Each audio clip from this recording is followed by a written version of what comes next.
Hello. In today's video, I'm going to answer a subscriber's question.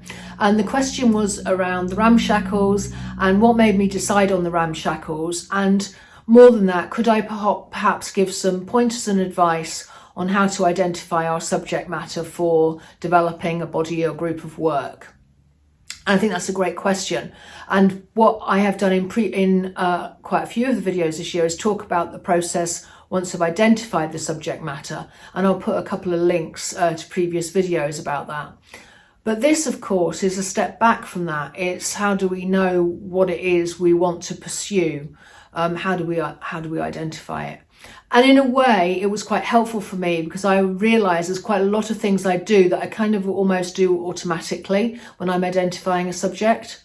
So that's going to be my topic for today. Before I do that, I just wanted to mention that I am currently developing a new course called Your Collage Compositions.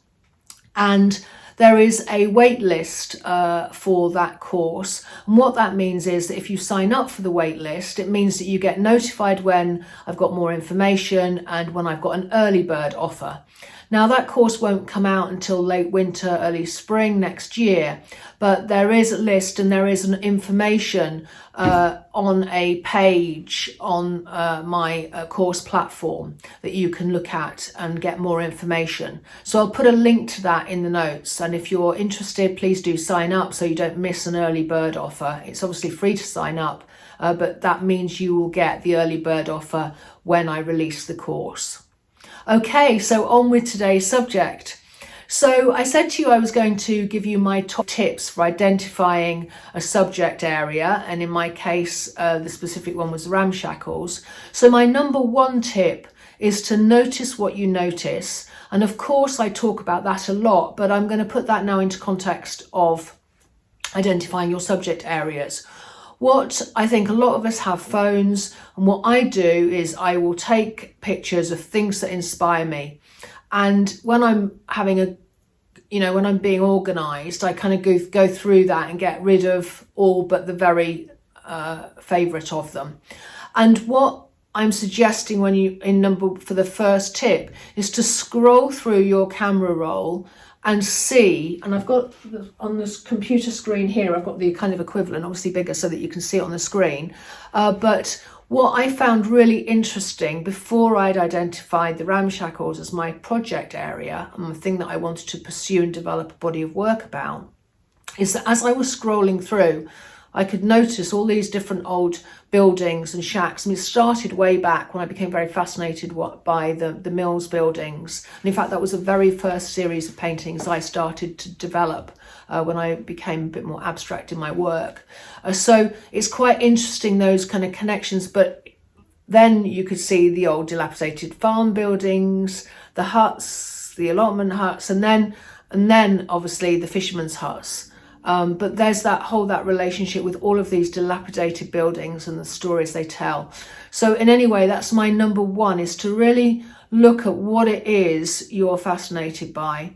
Now, I go out and about in my van, and I'm obviously interested in the landscape and place, but your subject matter might be quite different.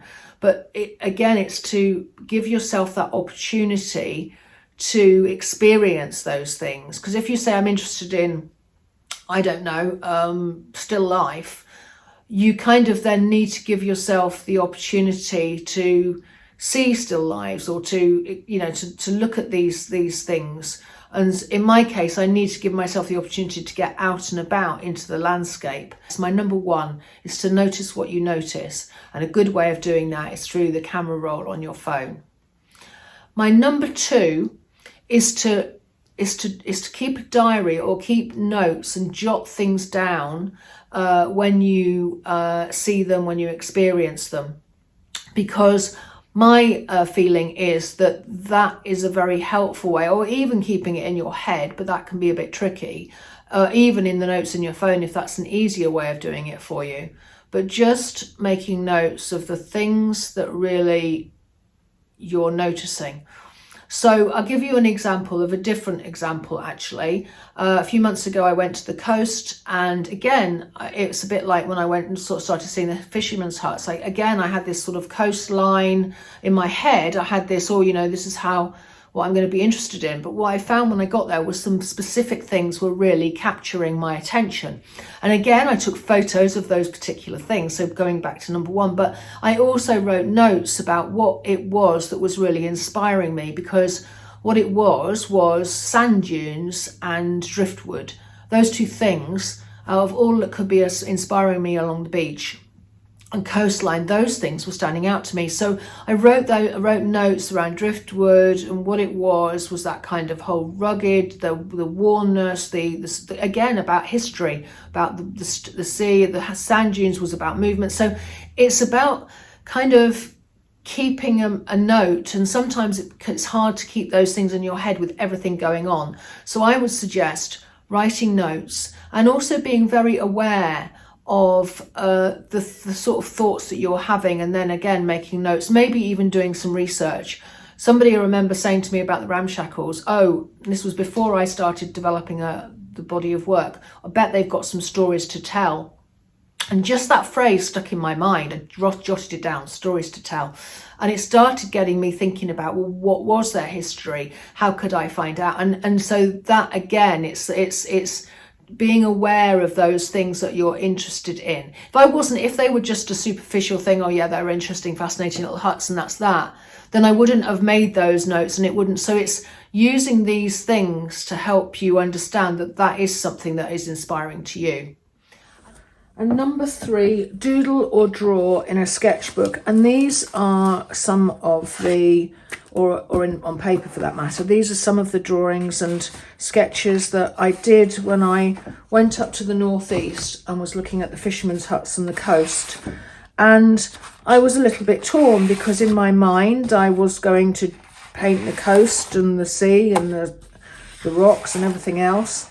And I kept being drawn towards these old shacks, and this was the first one I did, and then this was the line of shacks right at the edge by the sea, and did a drawing here. And it doesn't matter whether you are a good drawer or you consider yourself a good drawer or not, or a good mark maker. It doesn't matter. The point of the matter is that by putting your hand to paper, it enables you to look and experience the subject in a way that you will not do by just taking photos or looking. It's one of those things around hand-eye coordination, you don't have to show anybody these things, but it really does cement the subject in your mind, give you much more of an understanding of it, because you start looking at the subject in a different way. And it also helps clarify things. And for me, it was very helpful to be drawing the fishermen's huts and the coast, which was my original idea. And whilst I like these, it didn't have the same resonance for now. I'm not saying I'll never come back to those others, but for now, the fishermen's huts won the day. So number 4, consider we've got 6 by the way, so halfway through. So number 4, consider your own personal stories or narrative, or even as it could even be as wide as your cultural heritage. And that may or may not be relevant, but I do think it is quite useful to think about these things, and certainly for me with the ramshackles, because my own history is that I grew up in the south, but my family is in the north. I've come back to the north. There's that whole industrial time, and then the deindustrialization that happened in the 70s. Well, it happened subsequently, but in the 70s when I was growing up, it was very much that era when the fishermen's huts would have been there and been actively used. It was very industrial, that area, so it would have had iron ore and steel industry. And then that went into decline, a so-called deindustrialization. The same thing happened over in the west of the country with the cotton mills. They were in their heyday, and then they went into decline, possibly a bit earlier than that. But nevertheless, that is kind of connected to my history, and certainly is relevant, I think, in terms of me being interested in the ramshackles and the history behind those, and them actually almost being a metaphor for that process of deindustrialization and the changes that took place. So it's really just about being aware of what your personal stories, they might be completely different to mine, but it's what are the stories that are connecting you with your subject matter, because that can be really helpful as well to think about, because inevitably you're going to be using your stories to tell, to develop your work. And it's the stories that you tell about your work that become the things that people are interested in. So that's number 4. Number 5 is self-talk. Be careful or be aware of what you're telling yourself. And what I mean by that is that oftentimes we're psychologically, in our heads, for me, for example, with the ramshackles, I was certainly very much had in my head, well, these might not sell. Who would be interested in ramshackles? You don't really have time to develop that work. It's quite different to your usual work, and so on. And so I think you just have to make sure that you are listening to your intuition. And certainly I kept going around in circles and coming back to the ramshackles. And I think you just have to take notice of what your intuition is telling you. So that's my number 5. And my very final one, number 6, is imagine. That might sound quite strange, but what I mean by that is, imagine in a year's time, 2 years' time, and you've developed the work about this particular subject.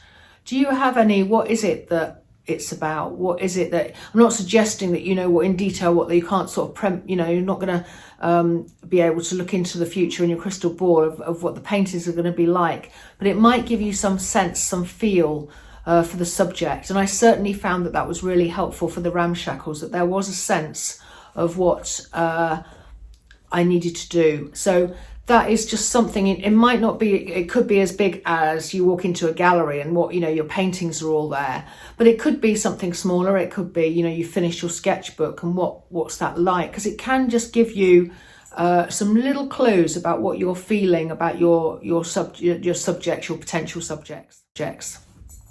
So that's been quite general, but I hope it's been helpful as a way of steering you into the sorts of things that might help you to identify your subject. Obviously not the specifics, because that's up to us individually to decide, but in terms of the general ways in which we can start to work out what it is that we want to work on, then hopefully there will be some little gems within these 6 top tips that help you. So thanks very much for watching. Please do like and subscribe, and I'll catch you next time. Thanks a lot. Bye-bye.